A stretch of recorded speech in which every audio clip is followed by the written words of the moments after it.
Welcome to the show. My name is Charlton with Big C. This is Charlton and Big C Sports. As we talk sports every Monday through Friday, 5 o'clock p.m. Pacific Standard Time, worldwide. Welcome to the $1 Million Show. And I want to thank all of our listeners from all out throughout the world.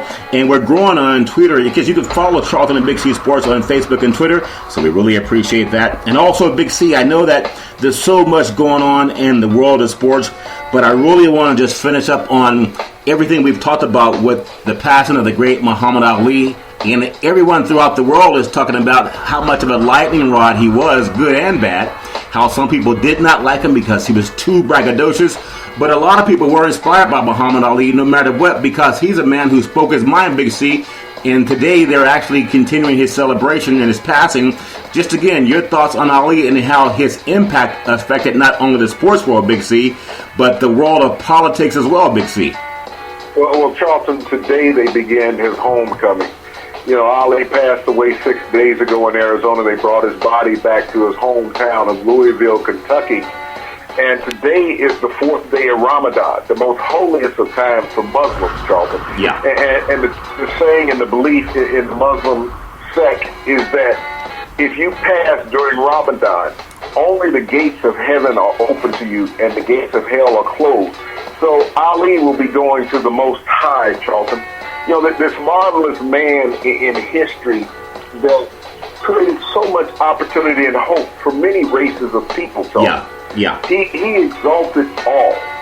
When you look at what he sacrificed, what he went through, what he fought for, what he appreciated, you know, there was one time that he said that what he wished for the most, and this was an interview with Barbara Walters, is that he had more time to pray during the day. Yeah. And he said that's the one shortcoming that he had, he felt, is that he did not put enough time towards prayer. Yeah. But Muhammad Ali is just and was a respected individual by all. During the times that he had the upheavals and strife with the American government, Charlton, that was all based on racism. It wasn't based on him being a man, the quality of man that he represented. It was the American government and Anglo society trying to silence, Charlton, a great voice that could create following. I remember a scene, and even though these things are pictorial when they say that, if you go back to the movie Malcolm X, that the great Spike Lee produced, and he had all of these gentlemen outside of a hospital because one of the Muslim brothers had been beaten by the police department. Yeah. And they wanted answers. And Edward Boyle was the police officer in the movie who had played young Frankenstein in a Mel Brooks movie. And Denzel, who played Malcolm, had all these gentlemen out there. And, you know, the police department was threatening him. And they said, we're here. We're nonviolent. We just want answers. Yeah. And he said, you know, we will get you answers. He said, okay, I will withdraw my men. Yeah. And all he did was point in a direction, and they walked away. And I remember this line from Boyle. He said, no man should possess that much power. Yeah. And it wasn't that he was saying a man. He was saying no black man should be able to control a group of people with just the point of a hand. But they were peaceful, Charlton, and that's the misconception that society had about black people. Black people did not incite violence through the 1900s, Charlton. They were victims of it. But it was portrayed that the black people were creating the violence in America. And Muhammad Ali showed everybody, this is about peace. Yeah. I'm a man of peace. I'm a man of love. I'm a man of religion.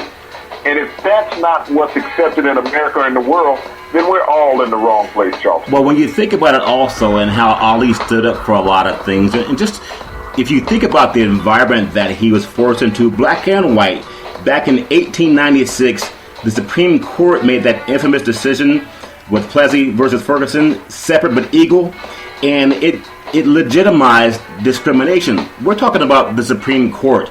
Now, how does that relate to the modern day athlete? Justice in America were white. All the justices were racist. Yes. You know, just because you hold a high position in America did not mean you were not a racist. We have to also look at the presidents during that time. Yeah. No president wanted to vote on an equal voting act. Yeah. To give minorities an opportunity to vote. I mean, we talk about the great Franklin Roosevelt. You could go fight in a war in World War II and get killed, give up your life, but you could not vote in America. Yeah. You look at Eisenhower after him. You look at other presidents that went along the line. Kennedy would not pass a voting act. So when you talk about presidents who believed in equality in America, it took the great Lyndon Johnson to pass the Voting Act. Okay, this was the middle 60s. He was the president who passed the Voting Act. So when you think about it, blacks getting opportunity in America really only started, Charlton, some 50 years ago? Yeah, well, when you think about it, it was in 1954 that the Supreme Court overturned the doctrine of separate but equal in public schools, signaling the end of legal segregation. And that's why I think it's so important that we talk about this. And as we get into this, Big C, this segment is also sponsored by your Northern California Cadillac dealer, the standard of the world, home of the all-new Escalade. You can only get it there brand new. And when you go down and test drive it, tell them that Charlton and Big C sent you. Now, when we go back to 1954, when the Supreme Court said that separate but equal was unconstitutional, it signaled the end of legalized segregation. Why is that important to this day? Because we're just talking about 61 years ago. When you look at what's happening in the world of sports, if you know, sports is a billion-dollar industry, and boys and girls sports teams are the foundation to this billion-dollar industry. And how I deal with it is it's a financial industry.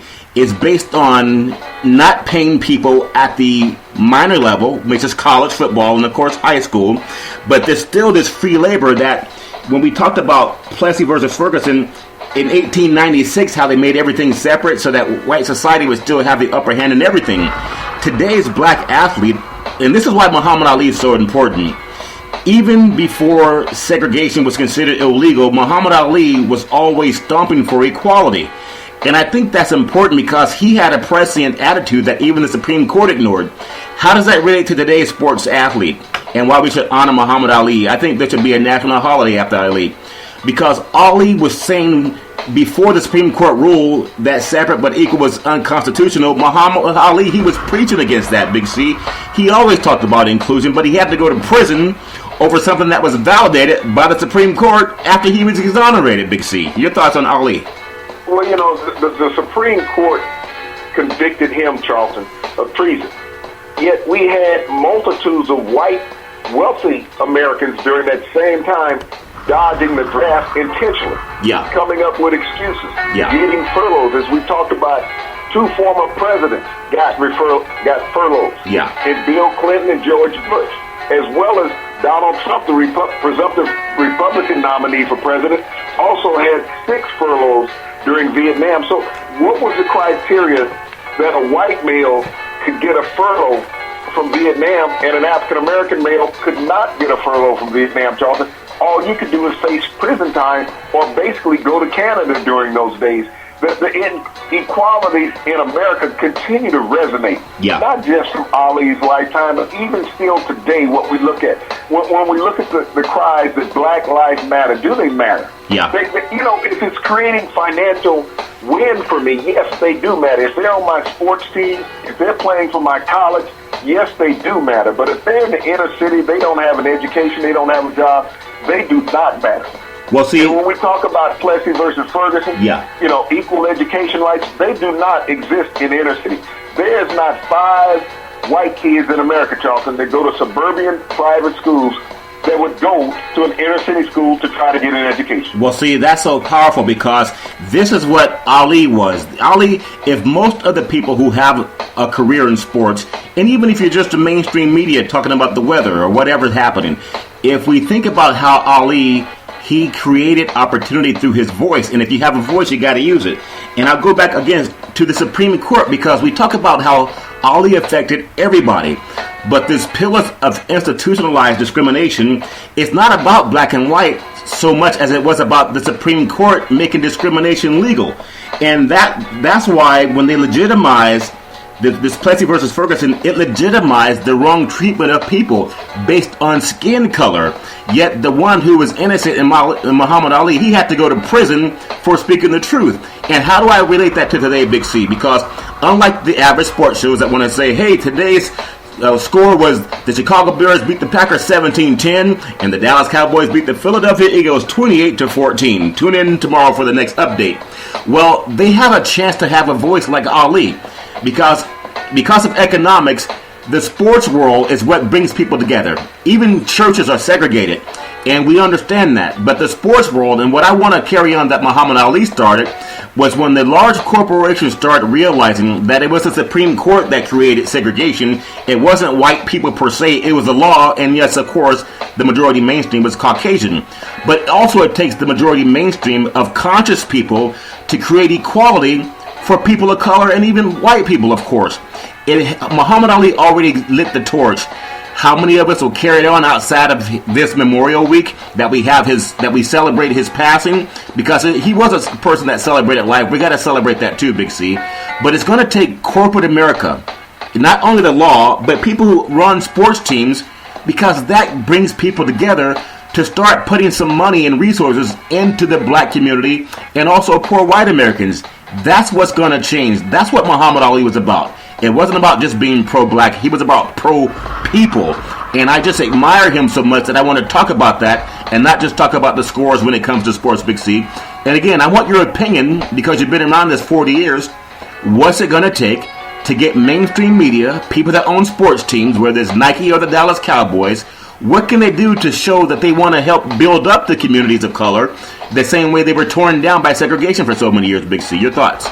Well, Charlton, it comes from television. Television is what resonates and portrays all pictorials of America, okay? Yeah. This is where it's seen. We don't have the people reading the newspapers that read them 40 years ago. Radio is one of those things that it is so convoluted now that it's hard to follow each individual station.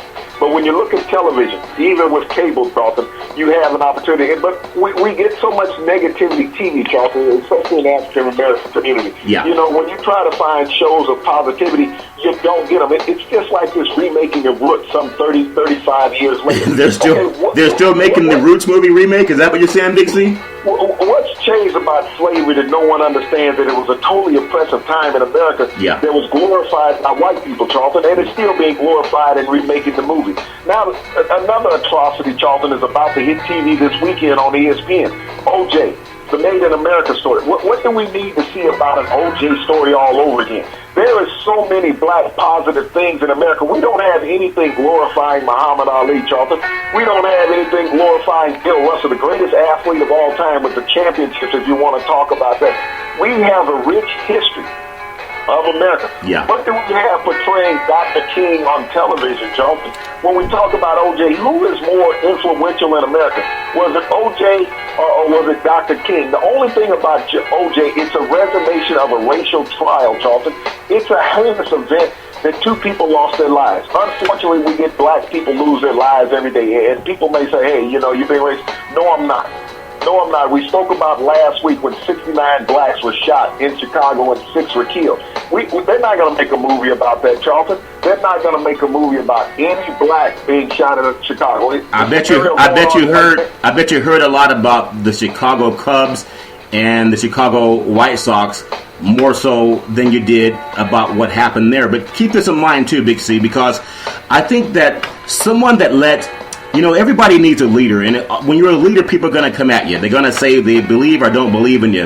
And I also want to say that this segment is sponsored by your Northern California BMW dealer, home of the ultimate driving machine. Go down and test drive from the 1 Series all the way up to the super powerful flagship 600 horsepower M7, also known as the 760 Li, and let them know that Charlton and Big C sent you. When I think about people like Muhammad Ali, and it's not just a black thing, it's a people thing. I think about the great Dean Smith, and it goes back to this Plessy versus Ferguson that legalized discrimination, the Supreme Court. I remember he was taking his basketball team throughout the South to play, and some of the hotels in the South would not allow the black athletes to stay. Now, Dean Smith, as a white man that had every privilege that you could have in the United States of America, he was well off, he was respected, he was the head of a top institution, University of North Carolina. Well, Dean Smith said what a lot of people in corporate America can say today: if all of my kids, if all of my players can't stay there, none of us will. Now, how does that transition into the boardrooms? And when we talk about coaching and hiring people who are looking for work, he did what Muhammad Ali did. He treated people fair, irrespective of their religion, irrespective of their skin color. Dean Smith, a white man, treated people fair. He didn't have to, because a lot of coaches didn't. Now, how do you contrast that to today? Two of the most highly paid coaches of college football.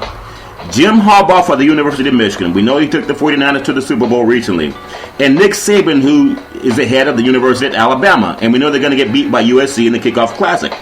These two guys that could be like Muhammad Ali talking about equality, they're fighting over who's going to get the next free labor. As they go into different communities, Jim Harbaugh is going into the South. Nick Saban is saying, stay up north. We don't need you down here trying to take our guys. Not once will you hear these multi-millionaire coaches talking about equality and how they could give back to the communities that they take from, primarily communities of color. So they're not like Dean Smith, Big C. Dean Smith was more like Muhammad Ali than any of these two highly paid, successful coaches. But where's their social consciousness about making economic change? They just want the next big, strong, fast guy, happen to be African American for the most part. They're not saying anything about education, and that's egregious, Big C. Your thoughts on that? Well, Charles, to think about how simple it would be for the NCAA to implement a rule, okay? For every student athlete that you took out of a particular high school, that you would have to donate so much money back into the education coffer at that school, Charlton, for them to buy supplies and equipment that that school needed electronically for the school system, for the entire student body, Charlton. Yeah. So if you go in and you plunk out two students out of a particular high school, whatever the cost of the scholarship for that student, Charlton, you're going to have to donate back an equal amount in funds to that program, Charlton, so that school... But is that realistic, BC? Is that realistic? Very realistic, Charlton. If I'm getting free labor, I can say, I'm giving this kid a scholarship. What is the true value of a scholarship? Do we know? Does anybody really know what's the true value of an athletic scholarship, Charlton? Because there's never any dollars that exchange hands. Okay? You're bringing a kid in. You have these open slots within the university. Yeah. You write those off. You can't sit there and tell me the University of Miami, a private institution, is giving away $55,000 a year to all of these athletes in scholarships. Okay, yeah. Charlton? You just can't tell me that. Think about the financial hole that you're putting yourself in, especially in these non-revenue sports, such as baseball, soccer, and so on. Even basketball is a revenue sport, but it doesn't generate the revenue of football. So when you sit there and say that a university, Charlton, when you look at the total number of athletes, is giving away $5 million in scholarships during the year, even $10 million in scholarships, depending on the university, that's unrealistic, Charlton. So if you're giving away to an athlete, giving it back to the schools that you're going in, taking them out of, and help that community out, Charlton, instead of pilfering that community and say, hey, thanks for the free labor. Well, think about this, and that's a good point, Big C. And I know there are a lot of people that they just want to say, hey, let's get back to baseball. The Red Sox won last night, and the San Francisco Giants, they also got to win. Okay, that's great. However, because of what Ali stood for, I see some people doing it, and I appreciate Charles Barkley for doing it last night. But I want to go back into history the way you do all the time, Big C. And again, this is about Plessy versus Ferguson. The Supreme Court enforced discrimination, so it was easy for people to justify not paying people. And when the faces look black, sometimes it's easier to justify not paying college athletes, which is an antitrust violation, according to Jay Billis, who's a lawyer that went to Duke. Paul Bear Bryant coached the University of Alabama football, okay? He played USC, and he regretted the fact that he scheduled that game because USC ran all over them. They were coached by John McKay, and I think it was Sam Bam Cunningham that ran all over them. Number 39. Number 39. And see, you good old boys still remember that number that came running at you, Big C. But he said, I got to get me some of them. And he was talking about some black kids. Now, we think that it's just a statement. Well, the some of them is what was printed in the print, Charlton. Yeah. That's not exactly what he said verbiage-wise. What was it that he said? What he said, I got to get me some of them niggas on my team. Yeah, so he used the more... Paul Bear Bryant said, because Paul Bear Bryant, prior to going to Alabama, was the head coach at Texas A&M. Yeah. So he's always, and at the University of Kentucky. Yeah. So he was always in that southern region. That good old boy thing. The word boy and nigga could be used. Yeah. It was like having a cup of coffee. It was expected. Yeah. So that's good old boy, that nepotism and that cronyism thing where they all have this good old clique. And that's part of the pushback against paying players today. It's just they're more kind and they're clever in the wording of it now. And that's why Jay Billis, I wish he was on more programs, because he is an attorney. He knows what he's talking about. And unlike people like Lynn Swann and people like Jim Harbaugh and Nick Saban that just are looking for the next free athlete while they have their multi-million-dollar contracts, Jay Billis is speaking up for the law. Now, Jim Harbaugh coached at Stanford, and I love him as a coach, but as someone who is a person that can actually lead people and help stand up for equality in the people who are considered taken advantage of, I don't think you take advantage of people just because you're smarter than them or because they're so blinded by thinking they're going to be an athlete. But it's not right, Big C. Well, it's not right, though. What do you think college platforms are built on, Charlton? It's built on exploitation. That's what it's all about. It's built on exploitation. There's not a college campus around in America, Charlton, that's getting paid millions of dollars by television and other forms of revenue through shoe companies that is not built on exploitation. They want to sit there and they want to smile in front of the camera and talk about how good their programs are, how the young men are benefiting. But none of them, Charlton, will tell you about the dropout rate, the number of kids that they've kicked out of their program for not meeting academic standards. They only tell you about the 5 to 10% who graduate. They don't tell you about those who have been injured and they try to yank their scholarships, Charlton. They won't tell you the true story. They can't handle the truth. Because if you handle the truth on television in a press conference, Charlton, everyone will see there's a multitude of liars out there called head coaches in college and professional sports. Okay, but see, and that's a good point, Big C, because obviously the people at ESPN, they may touch on it for a minute, and then they'll get out of it. The only one that pressed on it, Charlton, was Jay Billis. When he talked about it was antitrust. And when was the last time Jay Billis was on? Yes, he does basketball, but as a lawyer, you talk lawyer and sports talk all the time. You got these talking heads on that walk around with their tails tucked between their legs. You put on Jay Billis, someone of intelligence who knows exactly what he's speaking about. And that's the last time I've seen Jay Billis on ESPN when he was talking about this antitrust, the way that colleges are treating college athletes. And then we see Charles Barkley. You bring somebody in from another network. You're going to tell me that ESPN doesn't have 100 broadcasters? That any of them spoke on that situation, Charles? They got minorities, they got whites, they got Latinos.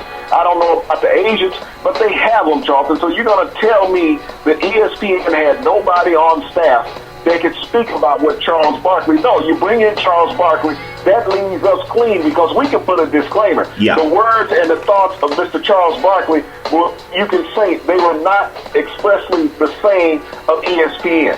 And speaking of ESPN, we do know that the Sharks, they're playing the Penguins tonight in the NHL, and the Penguins are trying to close it out in Pittsburgh, so congratulations to that. But I want to say how I think Jay Billis, he deserves an Ali Award, a Muhammad Ali Award, because just like anything, you have to have someone willing to bring consciousness to it.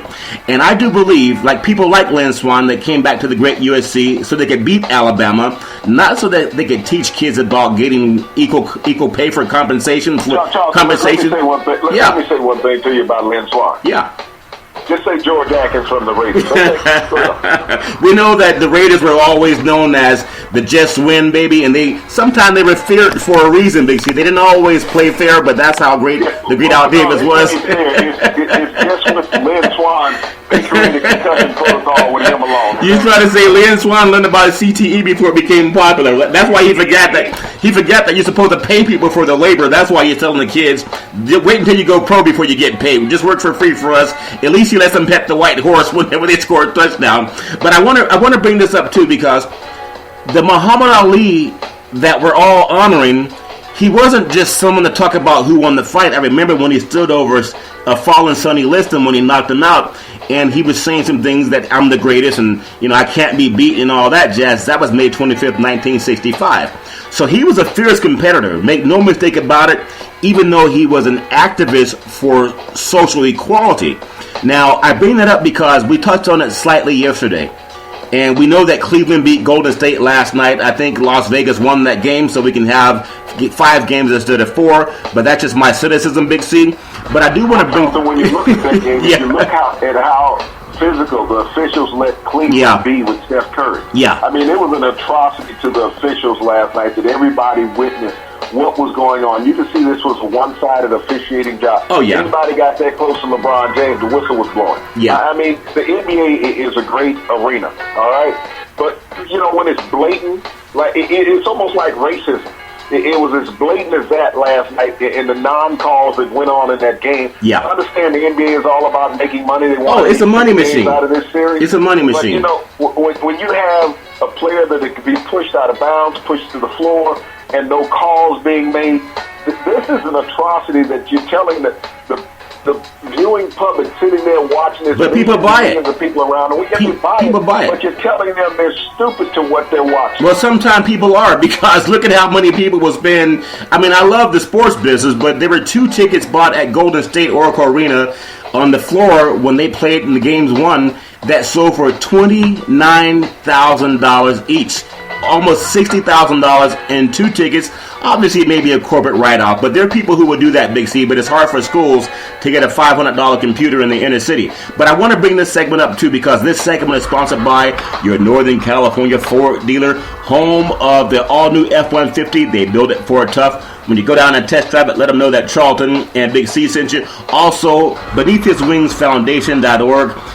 Make a donation today. It's easy, it's fast, it's secure. Contact Cynthia Evans of CYNN Entertainment. When it comes to promotion, she's the best in Northern California. Let her know that Charlton and Big C sent you. Also, tweet out for making donations to Charlton and Big C Sports. Now, Big C, I want to just bring this up because as we come to the close of this thing about Muhammad Ali has really stirred something inside of me. And I remember what it stirred inside of me was the thing going back to the Supreme Court, how they legalized discrimination against people of color. It was thought out. It was planned. It's not like it was an accident and it just happened. It was planned by the people who write the law. And calculated. It was calculated. And calculated. Now this is about oppression. If you keep a race of people down like you did in slavery, now that they're so-called free, we're not going to let them be free. We're still going to keep them in that little corner where they don't have an opportunity. Oh, you can go spend money in our stores and our retailers and places like that, our car dealerships. But you cannot go to our schools. You cannot have what we have, equality. Now, you may look like that from an image perspective, but you cannot have what we have. So the Supreme Court had played that out for a long time. Supreme Court, Charlton. 1896 until 1954, about 60 years. You got to hold presidents accountable for that also, Charlton. They have the ability to write law in America. They always have, of what's equal, because Lyndon Johnson did not go through the Supreme Court, Charlton.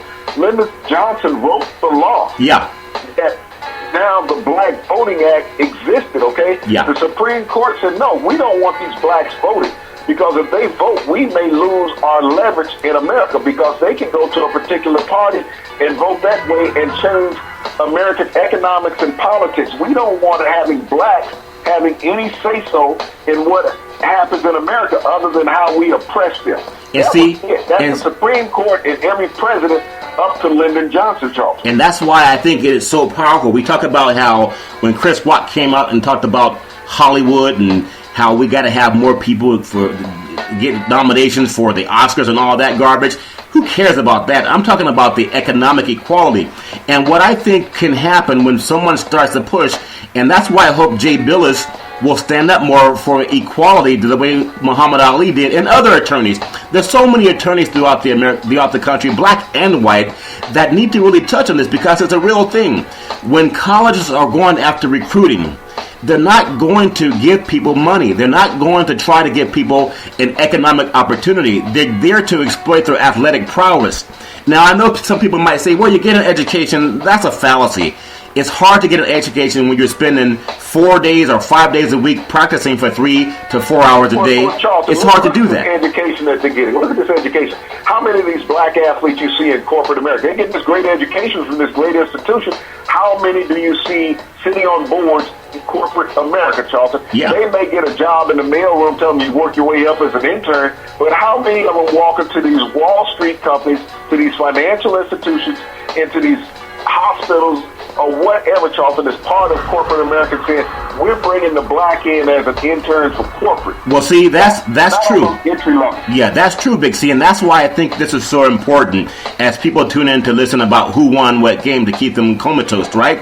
But the way Ali spoke was the same way you recruit for someone to be the next student athlete, you can also recruit people to be the next doctor, the next scientist, the next stockbroker, and people can. The colleges have the opportunity to do that, and they can say they can do that. They can say that's the desire, but unless they're giving back by creating computers or more social programs for inner city black and white kids, it's not just about color, because the Supreme Court was about color when it came to discrimination, but they're colleges, and hopefully guys like Jim Harbaugh and Nick Saban, the next time they're in the news, they're not talking about, hey, don't recruit our boys in our backyard. Maybe they're talking about, we want to create a scholarship for inner city kids, because we go there when we need good athletes, and we sell them this dream of being the next pro. I would hope they have the consciousness, and I think they do, but maybe they don't. That's why we need more guys like Jay Billis, who should receive the posthumous Muhammad Ali Award. I think that's more important than an Oscar, because this economy is good for all people, not just black kids, but white kids or Hispanics or whoever's going to these institutions of higher education. I would love to see a push behind making sure there's some form of compensation for the boys and the girls that can go to these schools. If they can give one coach $7 million, they can at least pay someone minimum wage while they're playing football on their scholarship, Big C. And I appreciate you bringing it up. When you talk about creating equality in corporate America, many people don't remember Muhammad Ali was the largest shareholder and the head of the board of directors for a corporation called Whitefront. Yeah. Okay, Whitefront was pre-Walmart in America. Whitefront was a retail store such as a Walmart is, which was the largest single employers of minorities in the corporate world. It went right along with J.C. Penney's, Montgomery Ward's. It was right there at that level. Yeah. Muhammad Ali was the head of the board of directors and also the largest single share stock owner in this company that employed minorities. Wow. And this was an intentional act. Yeah. So when you think about athletes, and we talked about the funds that Ali made, nowhere near the copious amount of funds that these athletes make now, that have the ability, Charlton, to take over these corporations if they want to put together a conglomerate to allow minorities to get jobs, to fund education, Charlton. It's there. Yeah. It's there not just for the minorities to fund, but white corporate Americans had the opportunity to do this forever, Charlton, but they're not going to do it. Because I believe they will, though. But no, Charlton, they're not in the business of making equality in America. It's been too many years. It's been 400 years, Charlton, that whites have had an opportunity to make equality in America. Even in these fast economic and electronic times, Charlton, they are not striving to make economic equality in America. We will put you on welfare. We will lock you up in a prison. But we are not trying to make economic equality. Oh, we'll give a half a dozen of you a scholarship, go to college and make you work for free. Yeah. And if you get injured and don't finish your education, what are you going to do at that point, Charlton? I would love for ESPN or Fox Sports or any of these great news outlets, ABC News, NBC News, CBS News. Instead of this crap about O.J. made in America, do a documentary on how many college athletes that have gone to school since 1960 in America who have failed, Charlton, to get an education, to get a diploma. Let these outlets do something right and justify it. I don't want to hear O.J. anymore. I don't want to see Roots anymore. But let me know how many athletes, Charlton, have failed to get a college degree.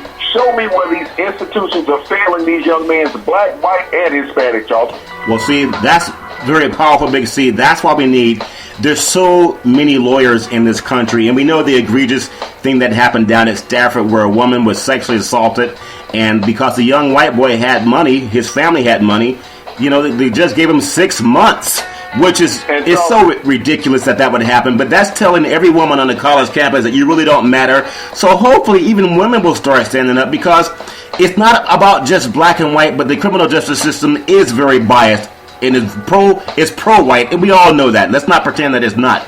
But I just hope that beyond pro-white. You had an institution that cost you $55,000 a year, and this young white man who is an atrocity in America today. And hopefully that they'll recall this judge. They got 950 signatures already to recall him. The young ladies received a letter of support from Vice President Joe Biden saying that he believes her and what happened to her was wrong. The Justice Department, Charlton, could actually step in. Now, if they wanted to retry this young man, they can, Charlton, because it would not be double jeopardy, because he perjured himself on the stand saying that this was an isolated incident one time of drinking that much. They went in and the prosecution sequestered his text that they would not let this stuff be submitted into trial because it would show how heinous and calculus this young man is, that he had been using many drugs, Charlton, ordering them from friends paying for them. Now, if you're at Stanford, it costs you $55,000 a year to go to school as a young lady.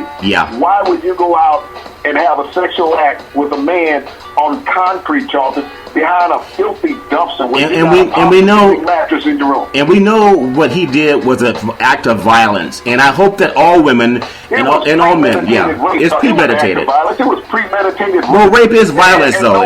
No one in America should stand for that. Right. This judge should go. He should be tried as a criminal, as well as this young man needs to be retried and get the proper sentence and get labeled as a sex offender so it follows him the rest of his life.